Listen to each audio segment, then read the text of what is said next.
And we're back like we never left. Oregon fans, what's going on? How we living? Thank you so much for tuning in to another episode of the Ducks Dish podcast. I'm your host, Max Torres, publisher and lead editor of Ducks Digest, covering the Oregon Ducks over on Fan Nation, part of the Sports Illustrated Network. It's Monday, August 28th, and it is game week for the Oregon Ducks, who open up their season, their 2023 season, against the Portland State Vikings at home in Eugene at Autzen Stadium. So we're going to be talking about how we define success for Oregon football in 2023. And joining me to do that is my good friend Spencer McLaughlin. He is the host of Locked On Ducks and Locked On Pac-12. How we doing, man? We are so ready for football. It is almost indescribable, but we are going to have football, thankfully, this Saturday, and I'm going to be able to watch the whole thing because my Southern Utah game is on Thursday, so I'm going to be able to have like a true college football Saturday. So, and for people who maybe don't know, I do play-by-play for Southern Utah University, so sometimes I'm kind of like trying to navigate. Like last year I was watching a lot of, and I will this year too, like I'm watching the Oregon game while getting ready for the broadcast for Southern Utah, and then I kind of got to just check during commercial breaks and such. But game one, which will be a win for the Ducks, I'll be able to just sit down, watch the whole thing, react to it live with all of you, and I cannot wait. It's gonna be a whole bunch of fun. So if you guys know Spencer by now, you know he does an awesome job over on his show. So go make sure you check him out at Locked On Ducks and Locked On Pac-12, Pac-4. We'll see what It's happens. about to be there. the Pac-2, by the way. Yeah, we'll see with Cal and Stanford maybe on their way out. It looks like. That's how that's how it appears, is that sometime this week or early to middle of next week is what the reporting is indicated. And look, this stuff is always subject to change, but there is mutual desire from Stanford, Cal, and SMU and the ACC to join together, which we don't need to go into today. That's a whole other rabbit hole. We're here to talk Ducks. This is Ducks Digest, not Pac-12 Digest. We are here to talk about the Ducks, so we're going to get into that. So just to give you guys a little rundown for today, our plan, we're going to be starting off with a couple of news items, and then we'll talk about what success means for Oregon, defining success for Oregon in 2023. And then we're going to open it up, hopefully, to a little bit of a mailbag on the back end of the show. So if you guys are here in the live chat on YouTube at Oregon Football Max Torres, go ahead and leave us a comment or a question, and we'll do our best to get to it. So our first item for today's show might be a little bit of injury news, question mark. I mean, we still have to see what ultimately comes of this, but I'm sharing my screen right now. Mike Cavanaugh, one of Oregon's offensive line coaches, posted a little picture here with the group, just kind of some team bonding over the weekend, it looks like. And what caught my attention was this guy right here, Nishad Strother, transfer offensive lineman from East Carolina. He is wearing a sling, and the reports out of Eugene were that he has missed a couple of practices recently. So seemed like we'll get an update from Dan Lanning, who's supposed to speak with reporters on Monday evening. But Spencer, it seems like this is a little bit notable heading into the first game of the season. Yeah, I'd say so. You know, Strother's not a guy that I necessarily expected to be a starter, but certainly a contributor and a depth piece with the possibility that he could be a starter going into this season. And, you know, we'll have full answers on where everyone lands on the depth chart on Saturday. I would think. I don't think Oregon's released their depth chart just yet. That actually should happen probably later today or tomorrow. Everybody else has been releasing theirs ahead of their game one. So I'm stoked to see, you know, and just beyond intrigued where everyone's going to land and where, how the offensive line gets shuffled. There are a lot of different possibilities and permutations here. I really think there are only two spots that I can say with 100% certainty or close to. I don't think I can say 100% any position, but I think there are two spots that I can say with 95% certainty I know who's going to start there, and it's the two tackles. Everything else on the interior, Max, I think it could go a lot of different ways. Yeah, you're probably talking about Josh Connerly at left tackle and Najani Cornelius at right tackle. Yep. I had that as well just when I released my predicted depth chart. last week. So we'll see if anything changes heading into this first week of the season. But Strother, I think, has primarily been working at guard in fall camp so far. And then, yeah, like you said, Spencer, the interior of this offensive line looks like it's a kind of a not a crapshoot, but it's just hard to get a feel for where guys are going to be. I'm kind of leaning towards Jackson Powers Johnson likely winning that starting center job. Mm-hmm. But we'll see if Marcus Harper gets some snaps there. And then you also have Junior Angalau from Texas, who has been a joy to listen to in press conferences. If you guys haven't heard from him yet, go ahead and check some of those out on my YouTube channel. But he's in the mix. And then you also have Stephen Jones, who is a veteran in this group. I think the most experienced guy as far as playing at Oregon. Then you also have Strother. I hope I'm not missing anybody off of that. But yeah, this is a really talented group, and I think there is a lot of potential for it to be a great group under Alik Terry, who comes back to Eugene after spending some time in the NFL.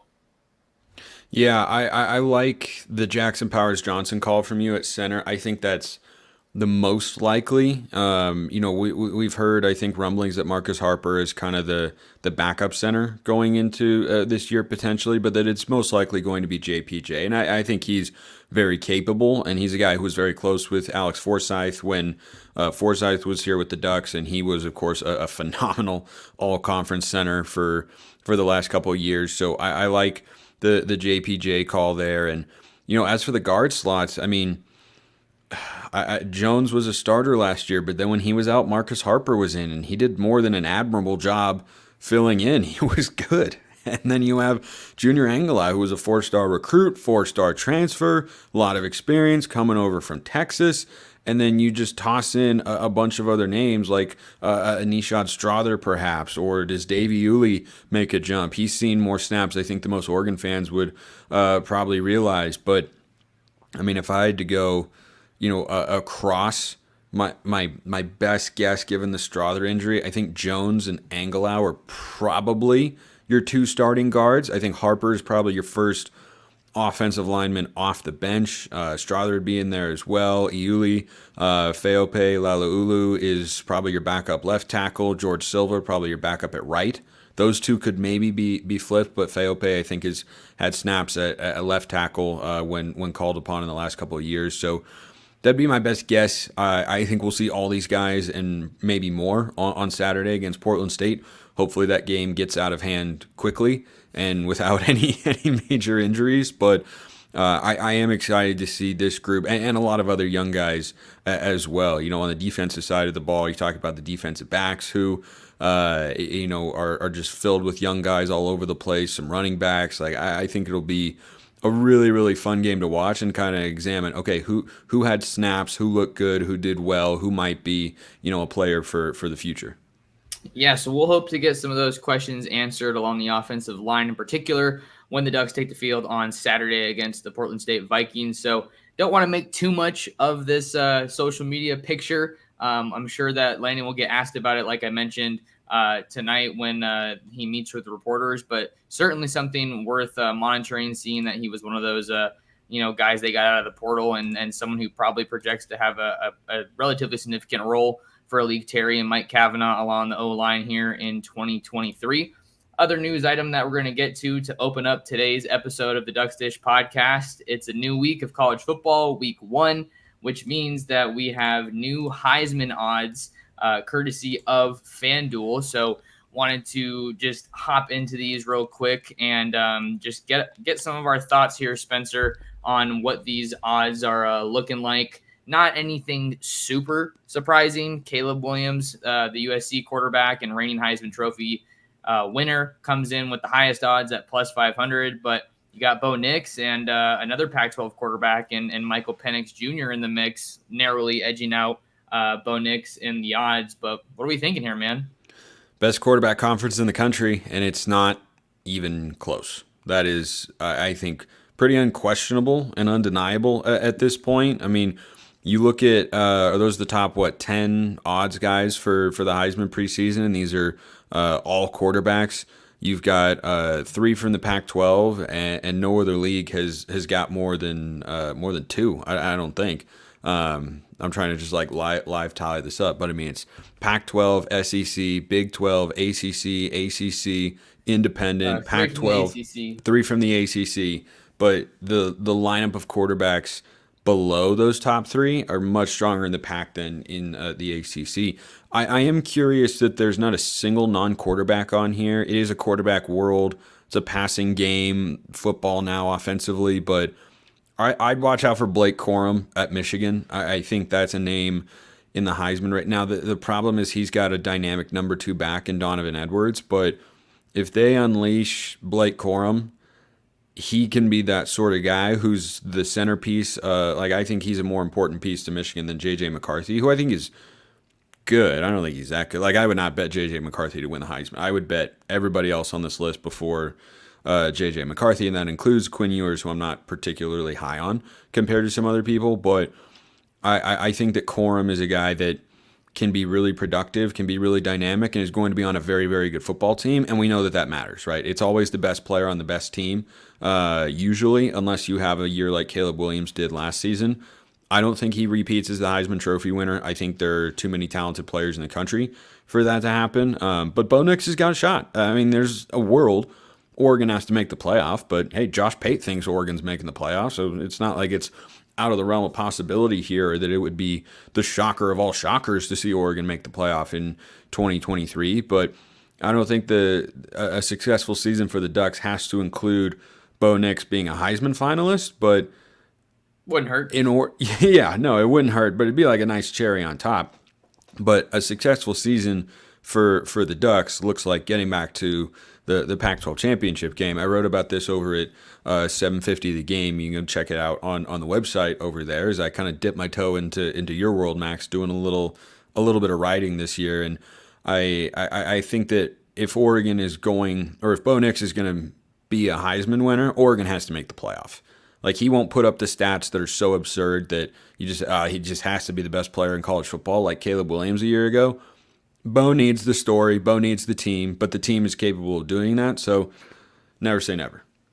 Yeah, so just to wrap up my thoughts on these Heisman odds, and then we'll get into some Duck talk for you guys today. As far as this list goes, it's not super surprising. I think Quinn Ewers is someone who has a lot of weapons to get involved with in that offense. Talking about Xavier Worthy, who is just a freak of a wide receiver, really fun to watch out there in Austin. Jordan Travis, I think, is certainly worthy of a mention here at plus 1,200 for the Florida State Seminoles, who absolutely loaded up in the transfer portal under Mike Norvell during this offseason. And then Cade Klubnik over at Clemson. I think he's someone who's going to be intriguing to watch following the departure of DJ Uyunglele, who is now the starting quarterback at Oregon State, just up the road from his younger brother Mateo at Oregon. And then Klubnik's going to be working with new offensive coordinator Garrett Riley, who comes over from TCU. So I'm super interested to see what they're going to be able to do this year. But it's only week 1. So we can't go ahead and crown anybody a Heisman Trophy, finalist or front runner. I guess Williams is as of right now, after beating my beloved San Jose State Spartans as a San Jose native. But Spencer, let's give the people what they came here for. We got some folks here in the live chat. Appreciate you guys showing up. Go ahead and ask us a question for later on in the episode where we're going to get into some mailbag. But what's defined success for Oregon in 2023? And we'll start with a point that you and I think, both agree on. You touched on it a little bit. I think right now for where Oregon's at, you really have to start this not with a number of wins as far as projecting, but it really does start with getting back to Vegas and getting to the Pac-12 title game. Oregon has too much talent. They have too good of a quarterback, and they have a really, really good coaching staff. So I think just let's start it with this and then just kind of pull it apart and dissect it. I think that to define success for Oregon in 2023, anything short of the Pac-12 title appearance in that game is a disappointment. I agree. And I think that the standard should be getting there. Now, winning it, I don't know that you can expect that. It's, context matters when you're talking about winning the Pac-12 championship, but a successful season looks like getting to the conference title game. And the reason I say that is, think about it like this, Max. Let's say Oregon goes 10-2 let's say they lose to Texas Tech but go 8-1 in Pac-12 play, and their only losses to Utah or USC or Washington or somebody, and they go to the Pac-12 title game and they're playing someone who obviously is really good. It's going to be one of USC, Washington, Utah, Oregon State. So they're playing one of those teams for a second time, I suspect, and they go there and they lose on a last-second field goal. Is that a disappointment? No, I wouldn't think so. But if you have a repeat of last season where you're within one quarter of getting to the Pac-12 title game, and then you fail to be able to make adjustments defensively, or you can't get there, but that was a disappointment. But not getting there again, I like what you said about they've brought in too much talent.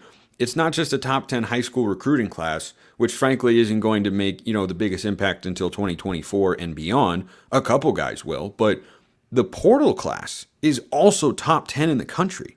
They went out and got some real pieces there. You can't look at Oregon's team last year and what we saw on the field and what they've added this offseason and say anything except they have improved on paper.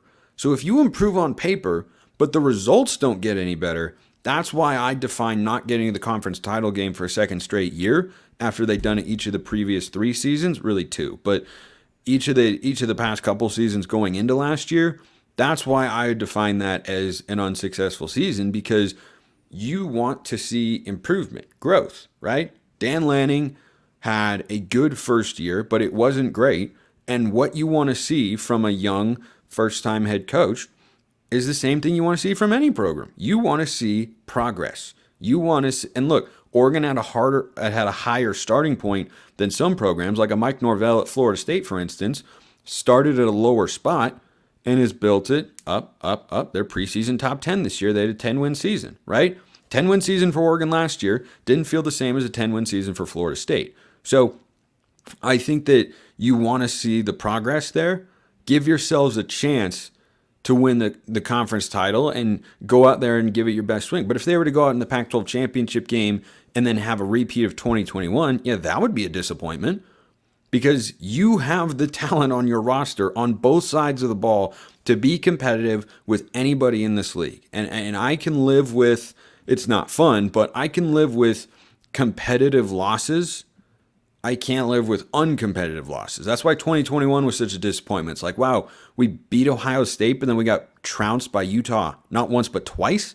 That was a big letdown. And Oregon's going to have to avoid the letdown this year, because that's what they've had each of the last 2 seasons. Lose 2 of your final 3 conference games last year to your rivals in games that you should have won.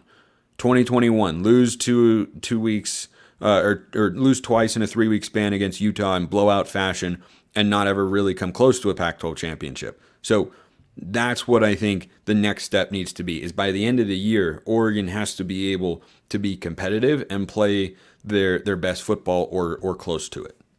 Yeah, so let's unpack that a little bit, talking about the conference title game. Looking back to last year in particular, why didn't Oregon make it to the conference title game? Well, couldn't make adjustments. The hinges, things came off in that Washington game when Bo got hurt. I think that's kind of like a freak accident type of a deal. But, hey, you got to be accountable, and you got to have a quarterback that's ready to go in at any moment's notice. And then they got trounced in the second half, I guess, at least in the trenches by Oregon State. But you win those games, and you are in the Pac-12 title game. You guys know how that works. So it's just had to win one of them, by the way.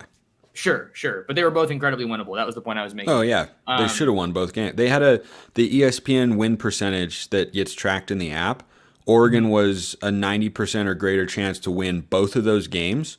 To lose both of those games statistically by that particular metric, which I'm sure is not completely perfect, but is indicative of where Oregon was at in those games. To lose those games was about a 1% chance.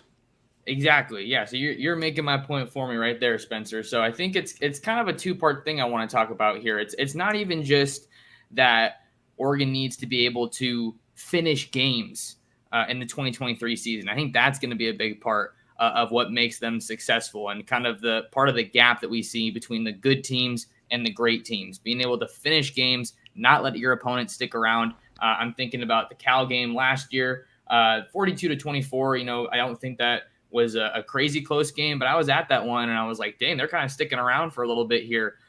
So that should have been a pretty, decisive win in my eyes. And then just building off of that, not only do you have to be able to finish games, finish the season, finish your schedule. And I think back to the 2021 season when there were no adjustments from Mario Cristobal and that coaching staff, and just mirror images of each other for those two games. You cannot let that happen again. When as the season drags on, Spencer, and you're getting to those games that are more and more important, that's when you need to be shining. You can't be tensing up and worried about the limelight and the spotlight. And I think to do that, Dan Lanning's gonna need to just show some more growth as a head coach. I'm not trying to be critical of him, but you just gotta prove to everyone that you are an asset as a head coach, because clearly Mario Cristobal did not do that when things kind of fell off at the end of the 2021 season. There was a lot of stuff going on. There was all the smoke around the coaching rumors. Oregon doesn't have to deal with that right now. So I think that was kind of a lot that I threw at you, but finishing games and then, finishing your schedule, like winning those games that you're supposed to win, and, win when it counts late down the stretch. Yeah, I agree. And I think that when you look at Oregon's schedule this year, there are some really tough games, but it actually breaks in a more favorable fashion than last year, because they had to play Washington, Utah, and Oregon State in a 3-week span. And you look back and go, okay, that's 3 teams that ended the season with 31 combined wins, right? Utah had 10, Oregon State had 10, Washington had 11. So this year, they don't have a back-to-back gauntlet sort of deal, because they play USC, then they play Arizona State, and then they play Oregon State, right? It's not like there are any weeks off, but there are easier matchups for the Ducks. And I think that last year their schedule got a little bit front-loaded. There was the UCLA game in there, but you had all those tough games clumped together, and it was your last 3 of the season. And I really wonder if, the Washington game is earlier in the year, or if the Utah game is earlier in the year, if those games don't go differently. I mean, Oregon ended up beating Utah, of course, but Bo Nix was severely hobbled. Why? Because he had to be in a situation against a good team in Washington the week prior where we were relying on him to use his legs. That introduces an element of risk. He gets hurt, and it wasn't the same. So I just think that that's a break for the Ducks schedule-wise. Now, they have 3 really hard road games this year, and if they win 2 of them, they're doing great. I don't know that they will because of the caliber of teams they'll be playing, but if they beat 2 of Texas Tech, Washington, and Utah, all of which are on the road, that's going to be a team that is likely good enough to get to the Pac-12 championship game and win it, because those are all, and I say this all the time on my show, do not for 1 millisecond overlook Texas Tech. Oh, no. That is a good football team. They are talked about as a dark horse in the Big 12. They were an 8-win team a year ago. They beat Ole Miss out of the SEC. When Tyler Shuck, our old buddy, has started and finished the game at quarterback, he is 8-0 as a Red Raider. He has developed into what he never was able to at Oregon, and that is a solid, fairly consistent, not incredible, but a solid starting quarterback at the Power 5 level. So you're going to face a good team with momentum and what looks like a good coach, a capable quarterback, and a tough road environment. There's nothing about that screams automatic Oregon victory. We're only a 3-point favorite for a reason.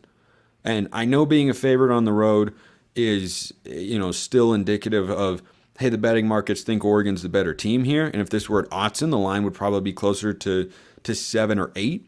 But it's in Lubbock. It's going to be tough. I'm really glad, again, in a scheduling break, that we have Portland State before we play Texas Tech. I didn't like opening with Georgia last year, just like I didn't like opening with Auburn in 2019.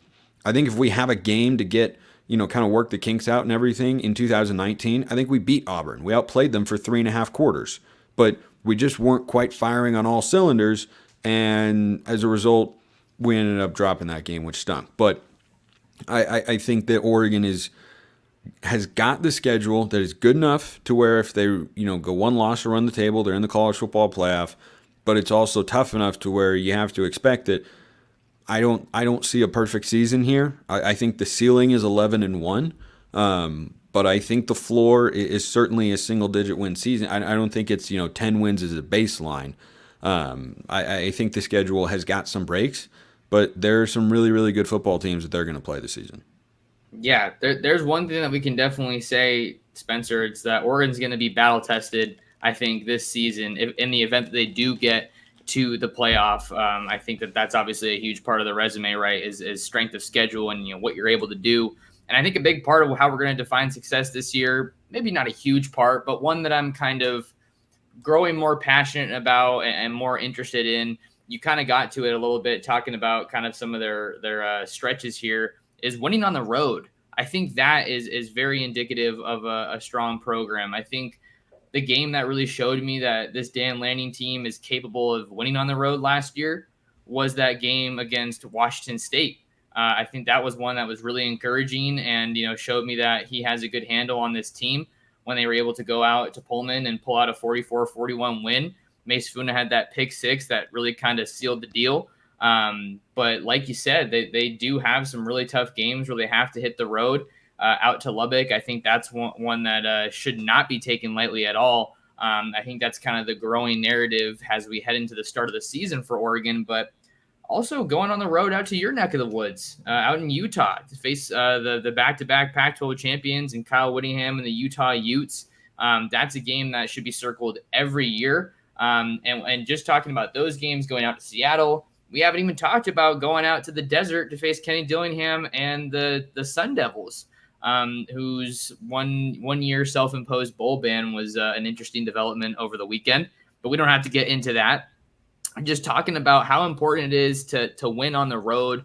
I think that's the mark of a good team, because a good team can play their best football wherever they're at. We already know that Oregon can do really good things at home in Autzen Stadium, but I think it means just a little bit more when you can do it in a hostile environment, when you're under the bright lights, you're playing some of these primetime games. So I think that's an interesting element to look into it. I don't think it's a make or break one, but to me, part of what's going to define success for Oregon in 23 is how they're able to do on the road when they go out to Lubbock, when they go out to Salt Lake City, and when they go out to Seattle, because those are going to be some tough games, and they're not places that are easy to win at.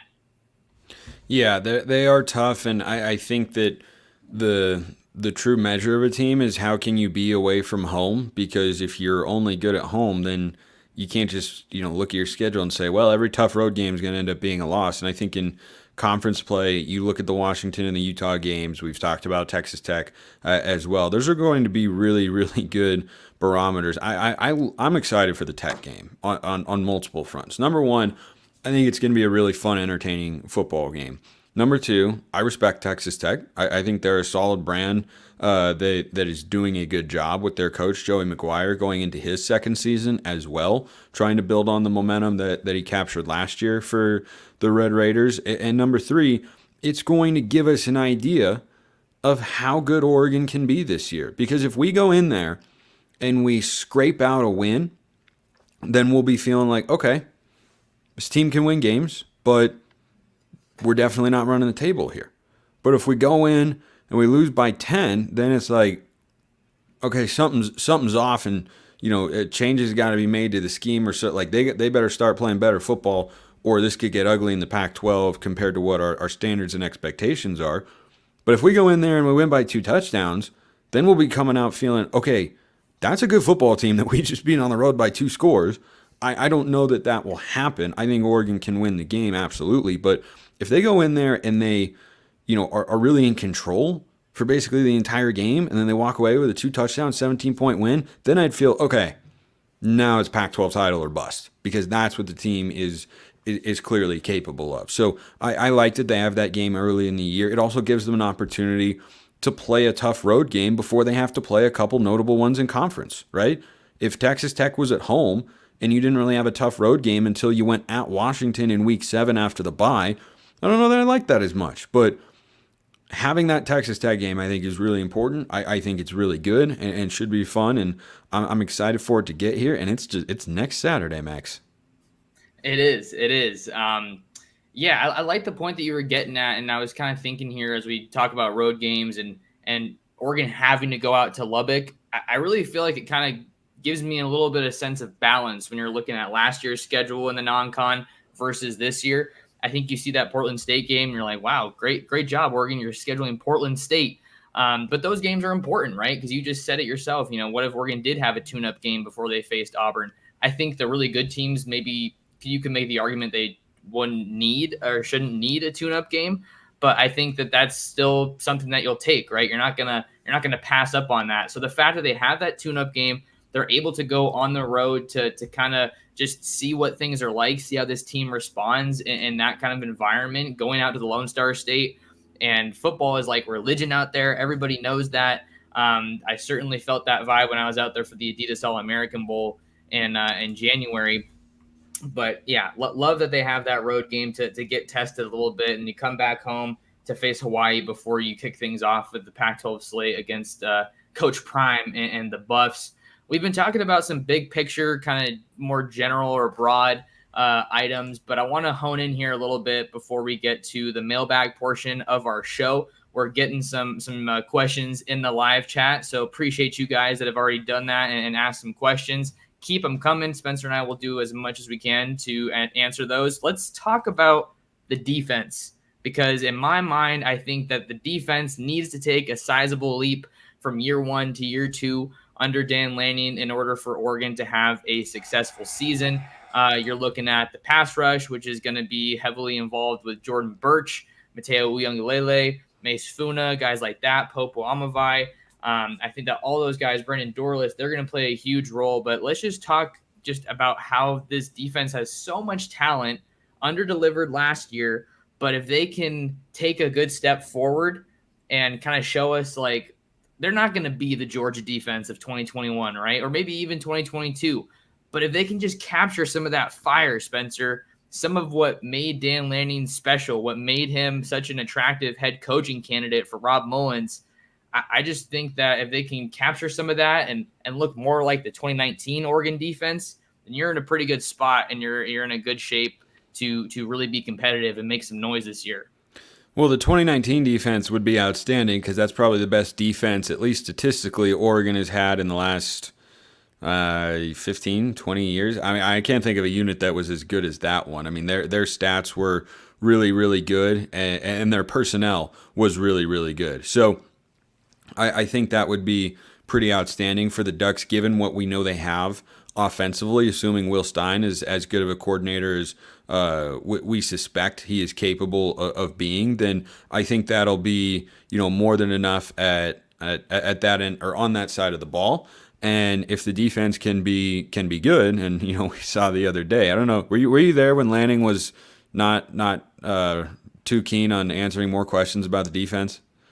Well, I mean, I wasn't in Eugene, but you're talking about just the recent pressers. No, I mean, he's bottled up. He's real bottled up. Yeah, he is, and I think understandably so. And I think that feeling from him is twofold. I think it's on the one hand, he is tired of answering questions about it, and I think on the other hand as well, he wasn't happy with how the defense performed last year. And I've gotten this question in the mailbag on my show before, and I think it's an interesting thought.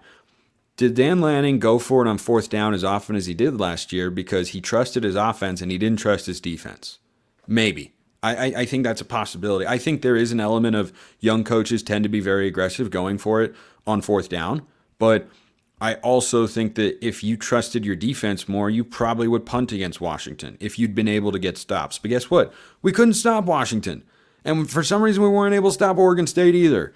And there's no excuse for that, but it was the reality of the situation. So I wonder if that doesn't change a little bit going into 2023 if the defense does end up being better. Like I said earlier, they've improved on paper. I think their defensive line is much deeper. Do not undersell the return of Popo Amavai. That's a really, really good player up front if he's fully healthy. Birch needs to make an impact. I think Mace Funa can have another really nice, solid season. And I think that Mateo Uyunglele is someone who can be one of the better pass rushers Oregon's had in the last 10, 15 years. So if you're able to get a top 40, just a top 40 defense. You don't need to go top 20. If you got a top 40 defense and a top 10 to 20 offense, and Oregon was, I think they were sixth last year, depending on which stat you were looking at, scoring, yards per game, whatever. They were top 10 nationally last year. If you replicate your offensive production, which they're capable of doing, and you bring the defense from, it was 73rd in the country in yards per game last year, and you bring that up to like in the 30 to 40 range, I think this is at least a 10-win football team. But that's an if, because there's more to football than just personnel, right? It is more about the Jimmies and the Joes than the X's and the O's, but the X's and the O's still matter, because Oregon, I was disappointed with what the defense looked like a year ago and how it performed, because I thought that bringing in Dan Lanning and bringing in, a guy like Tosh Lupoy with that sort of pedigree, the defense should have been able to improve from 2021. They didn't. They lost Kayvon Thibodeau. They couldn't get pressure on the quarterback. They were really good against the run, to be fair, but they were really bad against the pass. And I was expecting and hoping that they would be able to bring a schematic approach that would have improved the unit that was there. And so I'm willing to give, now in the transfer portal era, a 1 year amount of leeway for that. But going into year two, we need to see some substantial steps forward, or else you have to ask questions about coaches, and you have to ask questions about whether or not we, can have hope that a great defense can be assembled here, because they have had all the tools. I think year three is like the true pop year for the defense. That's my prediction, because Mateo will be in year two. All those defensive linemen that got recruited, they'll be going into year two. You'll have a lot of defensive backs with a lot of talent and promise as well. But year two here should show some huge substantial growth. And then year three is when they should be able to, at least in my view, build a pretty dominant unit. So I'm more than intrigued, because we've been talking about it for so long, to see what it looks like, to see how it feels compared to last year. But the biggest thing, it starts on the defensive line. They've got to be able to get pressure on the quarterback. Yeah, and there's reason to think they're going to be able to do that. You talked about the people that they brought in and the coaches, just as far as why they kind of came up short last year. It was just a head scratcher, having Dan Lanning and Tosh Lupoy. Those are the two of the heavy hitters in defense when you're talking about college football. I think Lanning obviously has more of the X's and O's pedigree, versus I think a lot of people tend to look at Lupoy as just a recruiter, which he clearly isn't. But I think he has maybe more of that room to grow compared to Lanning, when we're just looking at what we're going to get from Oregon. Well, I think he's definitely defined himself in college football as a recruiter first. That's what I'm saying. Yeah. Okay, yeah, because he's a high-level recruiter, Tosh Lupoy. But when he was at Alabama as a defensive coordinator, Nick Saban, in the middle of the year, stripped him of defensive play calling duties, and then he was no longer in that position, and he went off to the NFL for a while. So, he hadn't been in D.C. in a little while, maybe just need another year, but I'm curious about the Chris Hampton hire. I wonder how involved he is in the defensive game plan and play calling, because I think a guy like that might have been able to get a full-time defensive coordinator job at a school bigger than Tulane, or maybe get a raise out of Tulane, but he decided to come to Oregon. I suspect, have no inside info here, I'm just guessing, I suspect Chris Hampton is going to, truly be a co-defensive coordinator, if not perhaps the defensive play caller. Yeah, we will see. I tend to think that if Lanning isn't calling plays, then it would make sense to give Hampton a shot at it. I wish Lanning would call plays, but we'll see. I mean, that's a question that we're never going to get an answer to, I feel like. But we'll see what happens, as the season kind of unwinds. Just to kind of wind down a little bit of our talk back and forth before we get to some mailbag, Spencer. I think that the expectations for Oregon's defense clearly grow because of the guys that they brought in from the portal. That also, I think, helps close the gap in terms of what you need to take that next step. If you're just adding better proven players from the portal, I think that they're able to kind of accelerate that process. But that being said, it's still a defense that has to have that chemistry. They have to, learn how to play to each other's strengths. You can't just get great players and expect to have an amazing defense. Sure, it helps a heck of a lot, but it takes time to gel and get to that, product that you want on the field at the end of the day. So the defense is definitely going to be an interesting group to monitor. They have all the talent in the world to kind of take that next step in their evolution. But what do you say? Let's shift into our game week mailbag. Like we said at the top of the show, it is officially game week for the Ducks as they prepare to take on the Portland State Vikings. We got a couple questions that I already starred here in the chat. So make sure that you guys ask some in the chat to keep us rolling. But this is an interesting one. Not really I guess it is a question. I was reading it as a comment. Timothy Taft asks and says, I believe strength and conditioning coach Wilson Love is one of the best additions Oregon has acquired, other than Lanning, of course. Which position coach do you see as your wild card for Oregon's success? I'll go Alik Terry. I think Alik Terry. I wanted to say that. Yeah, well, that's fair, though. He's a cool guy to listen to, man. I think the reason that you were going to say that is because he is the top option. Because you look at Junior Adams, Carlos Lachlan, and you say, okay, I watched them coach really good units last year. Oregon's receivers I thought were pretty good blocking. They had a really productive year. They've got good hands. Like, they didn't make penalties. I thought the receivers were good. The running backs were even better. I mean, the running backs are awesome. They're fantastic. But this is a big test for Alik Terry. And, you know, I heard Josh Pate talking about it, which he's doing more from a 30,000-foot view. But I also understand where he's coming from. And there are some Oregon fans who share this opinion as well. I don't question that the offensive line could be a top 20 unit nationally. But I can't see a world in which they're as good as they were last year, because there is an element to chemistry. And now Bo Nix being there and getting them into the right protections and organizing and his mobility helps with all of this too. But I just don't know how you could possibly expect an offensive line that is going to be playing together for the first time in a game this Saturday. I don't know how you can expect them to be as dominant as the O-line was last year in pass protection. And Oregon was able to run the ball all season long as well. Like, they had one of the best yards per carry. I know it was a disastrous game, but we had one of the best yards per carry averages of any team that Georgia played all season long. And Bo Nix wasn't sacked in that game. That offensive line last year, led by Alex Forsyth and TJ Bass, and then you had other guys in there like Ryan Walk and Big Sala, Big Sala I think is going to be starting for the Baltimore Ravens this year. At least that's the last I'd heard on that a few weeks ago. That is a lot to replace. And yes, you are bringing in the requisite talent, but you now have a different signal caller up there in Jackson Powers Johnson, who has never taken a Power 5 snap at center. You have Josh Connerly, who has played Power 5 football and is clearly capable, but he's never been a full-time left tackle before. I don't see how, even though Connerly's ceiling is probably higher than a TJ Bass, who was playing left tackle before him, I don't see how there isn't at least an element of a growing pain. Jackson Powers Johnson is playing a new position.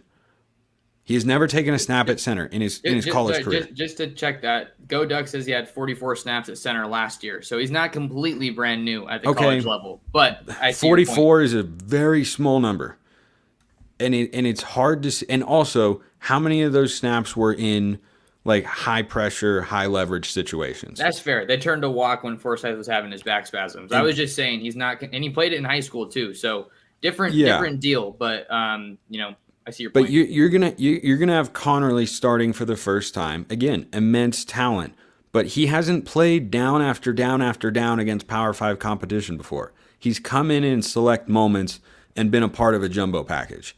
That is a question. I don't see how there isn't some adjustment there. Jackson Powers Johnson has not even taken 50 snaps at center, and none of them were probably in a big moment. That's a question. Now, he's, I think, the highest graded interior offensive lineman on PFF that returns in all of college football this year. And that's not surprising. He was a talented recruit. He's been good since he got on campus, but now he's playing a new spot. So I fully believe they can be a really good unit this year and next year and in the future. But can they possibly be as good as last year? How close can they really be? I don't know how you can have that sort of expectation when you have guys moving around at key spots. If you were returning Like if JPJ had been the center last year and Connerly had been the tackle last year, and you were just rotating or finding new players to play right tackle, which we are in a Johnny Cornelius, and then left guard, right guard, I'd be okay with that. But at your two most important offensive line spots, you are turning to guys who have talent and potential, but do not have the experience at those spots compared to the players who were there last year. And so that's why I feel like, to go back to the question from Timothy here, it's Elite Terry because he has to get those guys playing at the highest level possible because it was such a key part of Oregon's success in 2022. Yeah, I definitely see the Elite Terry angle. Like I told you, I mean, I was leaning towards doing that, but for fun here, I don't want to have the same answer. I think that I'm really high on the offensive line. I think they're going to be plenty good for where Oregon wants to go. We'll leave it at that for now. But let's talk about Chris Hampton. I think he could be a wild card for Oregon's success because that secondary has been, especially at safety, I feel like they've underachieved. I think Brian Addison was definitely a bright spot from last year. He had some good plays, snagged some interceptions, but I just think that the secondary is a group that can really elevate their game. And I think they will this year because the pass rush should be better with all the talent and all the experience that they return along that front seven. So you look at a guy like Chris Hampton who comes over from Tulane, maybe not, a super fancy hire or, one that really grabs your attention. But Tulane was a good team last year. They obviously beat USC in the Cotton Bowl. So I think when you're looking at Chris Hampton, just look at the baseline of talent that he's going to be working with. He's going to be working with a lot better roster, I think we can all agree, at Oregon versus Tulane. And I really just don't know a whole lot about him. I think one reason to be excited about him is he's going from a defensive coordinator to a co-defensive coordinator, but I think that that's going to allow him to maybe hone in his focus a little bit more on that safeties group that brings in some really interesting pieces with Evan Williams and Tysheem Johnson. So I think that those two guys can really help take that group to the next level. You're going to see Nico Reed playing some nickel, but Joe Lorig, I think, is more of the nickels guy. So I'm going to go with Chris Hampton because I'm interested to see what he's going to be able to do in his first year at Oregon. With some of these safeties that he's got to work with, and they're going to need the safeties to play well so they don't get beat over the top like they did last year, most notably in that Washington game, if they want to slow down some of these quarterbacks in the Pac-12 this year. Let's move right along to our next question. I know Spencer's on a tight timeline, so don't want to overextend how much he's given to us. Question from Bud Everts. He's a frequent viewer and listener. Max and Spencer, what is your prediction for the USC versus Oregon game? This is certainly an interesting one. I got the Duckies. Because of that Autzen Stadium factor. I think it's going to look like the Oregon game against Washington last year or the Georgia game against Ohio State. I don't think that's a game because of the talent that's there that is going to be kept low scoring. I think both teams will probably be over 30, which is not an indictment of Oregon's defense. Georgia had a great defense last year. Ohio State put up however many. Like when you have a great offense and a great quarterback, which USC does, you're going to score points. That's just the reality in college football. So, and frankly in the NFL, but more so in college.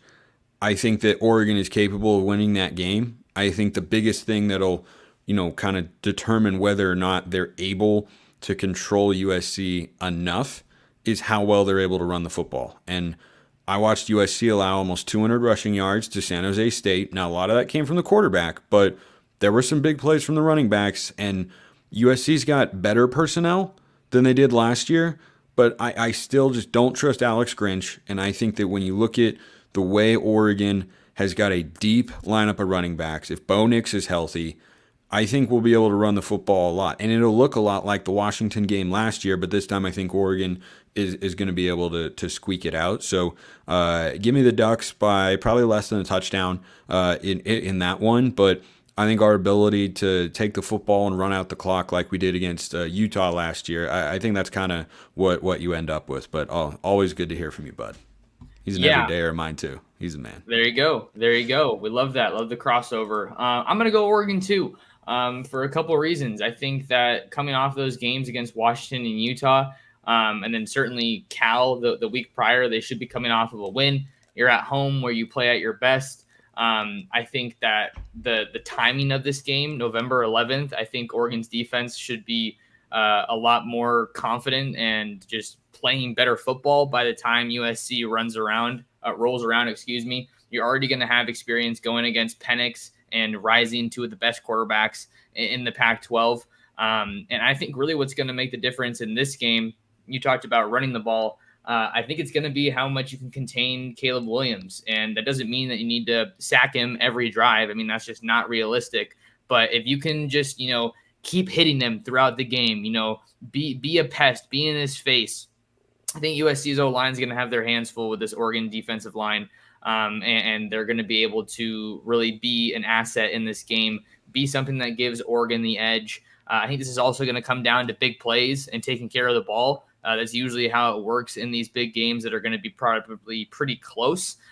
So if Oregon can emerge as a playmaking defense, which wasn't really something that they were last year, Gonzalez had some good interceptions. I talked about Addison, some fumbles here and there. I think that we need to see, I think about the Utah game last year. That was their best defensive performance of the year, Spencer. If they can have 3 games maybe like that in terms of just the defense is this is our game. That's what I want to see from this Oregon defense this year.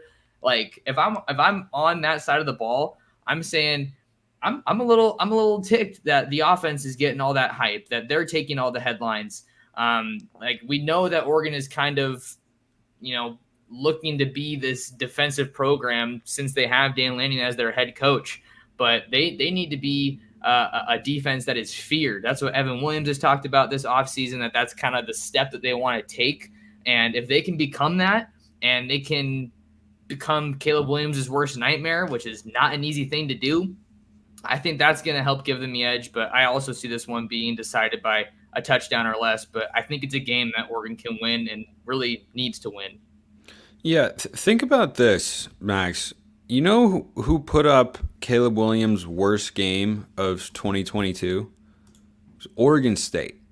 Now, Oregon State's defense was better than Oregon's last year in several areas. But ask yourself this, and this is where coaching and play calling comes into play, and why I loved your Chris Hampton talk earlier in the show. In what world does Oregon State's defense have more overall talent, better athletes, better players than Oregon's? Never. They don't. It shouldn't. No, they don't. They never do. But the gap schematically was so large a season ago that's the way it played out. Oregon State had a better defense than Oregon. So it's not as if it's impossible to make Caleb Williams uncomfortable, to make him struggle over the course of a game. I would love to see Oregon do that. I mean, Cam Rising doesn't struggle very often. Oregon made him look bad. We made him look bad, and that's what I'm looking for. I don't expect it every week because, sports are always advantageous to the side of the ball or the player who has the ball and is making a decision, right? Pitching in baseball, offense in basketball, offense in football. Good pitching beats good hitting every time. Good offense beats good defense in basketball every time. You can play perfect defense, guy will still hit a shot. And in football, if your quarterback is playing really well, there's nothing you can really do about it if he's got the proper coaching to go along with it. So it's not like Oregon can't have Caleb Williams, flustered, uncomfortable, making bad, because we saw it last year against Oregon State. It's just not something, the Utah game last year was great. You can't expect that every week, but gosh, I would love to see it more than once a year. I mean, we had one, I kind of put the BYU game in a dominant defensive discussion as well. I think that was probably their second best effort because Utah was a better team than BYU in 2022. That game, they came back a little bit, sorta, but Ty Thompson threw. It was actually Dante Thornton's fault, but he threw the interception and that gave him a short field and whatnot. But that game late in the third quarter was 38-7. BYU wasn't able to move the football down the field. And then against Utah, you forced turnovers, you got stops, you got off the field on 3rd and 4th down, everything that we didn't see consistently.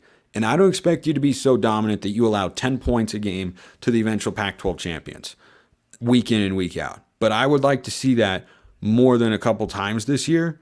And I would like to see those efforts where, Oregon had some blowout wins in 2022, which was great, right? Stanford was honestly a good defensive showing for the most part. It got away from them a bit in the second half, but it was 31-3 at the half.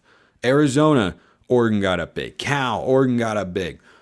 I want to see that, but I want to see 4 full quarters of defense in games like that, Colorado and Stanford or Texas Tech, Hawaii, Portland State, whoever, before I feel confident that we'll see it several times. But that's what we need to see is if you're going to win the Pac-12, you have to be able to be capable of playing great defense as players and as a staff more than 1 or 2 times this season. Next question, we got Mark, who's also a frequent viewer. Thanks for the question, Mark. Mark asks, which quarterback will come out during quote-unquote garbage time to finish the games? I think for me right now, it's probably looking like Ty Thompson just because he has a pretty good handle on that QB2 spot right now. But Austin Novosad has generated some buzz during fall camp after enrolling early. He's a guy who's from the state of Texas, which is Stein's stomping ground prior to landing in Eugene, spending some time over at UTSA. He's very well connected in that state. So I think Ty Thompson's probably the guy that you're going to see come in here. Not a whole lot of controversy around that one. I think where you get interested in the conversation gets interesting is in 24 after Nix leaves. But right now, I'm thinking that it's more than likely going to be Ty Thompson. And we had another comment before about him, but we can get your take here before we get back to that, Spencer. I know we got to go in a few. Yeah, I think it'll be Ty. I would love to see growth here. I would love by the end of the year to say, I see a path for Ty Thompson to start in 2024. And we should see Ty Thompson on Saturday, and hopefully we see some improvement. The biggest thing with him is operating the offense and being comfortable in the pocket. Those are the 2 things that he's lacking right now. If he improves them dramatically, because he's way behind where you'd like him to be going into year 3 based on what we saw in the spring game, then he could start in 2024 because his arm talent is out of this world. But we have to see that first. Luckily, we should be able to get a peek on Saturday. All right, last comment we'll go and touch on for today comes from Darius P. Darius says, Dawood Davis and Tyler Shuck are another example of players that go to other places and succeed. Ty Thompson is good enough. Oregon needs to make it work before he transfers and shows out somewhere else. Yeah, this is an interesting one. I think, well, first of all, I prayers out to Dawood Davis. I hope he's doing all right. We saw the preseason action over the weekend. He's been playing for the Dolphins, I believe, and he actually had to get stretchered off and taken to the hospital. So hope he's doing all right. But Tyler Shuck's doing his thing at Texas Tech for sure. As far as Ty goes, I think there's a lot of attention being paid to this because he's a quarterback. But kind of like I've been saying this offseason, it's just I'll believe it when I see it. If Oregon can get into some blowouts, then that's his time to show that he's taking that next step. Yeah, and I think that's, what we're all going to be looking for here. And, if it looks like the same old mistakes and errors that Ty Thompson has made in the action that we have seen from him, then that creates an opportunity for Austin Novosad. I don't think it's out of the realm of possibility at all to say, hey, 2024 season opener, we play, whoever in that game. I haven't looked ahead, and I don't know if that changes when we go to the Big Ten because non-conference is schools control anyway. I can see a world in which Austin Novosad is the starter. I don't think that Ty Thompson can rest on its laurels and experience and say, well, I'm just going to be given the backup job and be the leader going into 2024. No, if Novosad comes in and looks better, then I expect the staff to make the call there and say, we're going to go with the guy who is most prepared, who gives us the best chance to win if God forbid, Bo Nix were to go down with an injury. And, if Ty's not able to really grasp that role and get it on lockdown, then that's just the way recruiting goes sometimes, especially at the quarterback position, and we'll go about trying to find whoever Oregon's next quarterback of the future will be. Yeah, that's Ty Thompson's development and evolution is certainly going to be a storyline that I'm going to be following throughout the year. It's definitely not at the forefront of the conversation because he's not a starter, but hey, 2024 could be his year. You never know. But yeah, Spencer, we have taken enough of your time. But before we get out of here, let the people know where they can find more of you and what you have going on in this space. Yeah, I host Locked On Ducks and Locked On Pac-12 Monday through Friday on YouTube and wherever you get your podcasts all year round. And I'm on Twitter at Smalls_55 if you ever want to send me a note. Time flies when you're having fun, and I cannot wait to get to Saturday to be able to watch the Ducks play against Portland State. But Max, thanks for having me on, man. Absolutely. Appreciate you for taking the time out to stop by, Spencer. You guys got to make sure you tap in with him and all the great work he's doing on YouTube, Twitter, a little bit of writing as well over at 750 The Game. If you want to find more of me, you can follow me on Twitter and Instagram at mtorresports. You can also subscribe to my YouTube channel at Oregon Football Max Torres. If you guys are here in the live chat, just do me a favor and hit that subscribe button and the like button. And you can also read my work over on ducksdigest.com. But yeah, that's going to do it for us on today's episodes of the Ducks Dish podcast. So thank you guys for taking some time to talk some ball. Thanks to Spencer, and we'll see you on the next episode of the Ducks Dish podcast.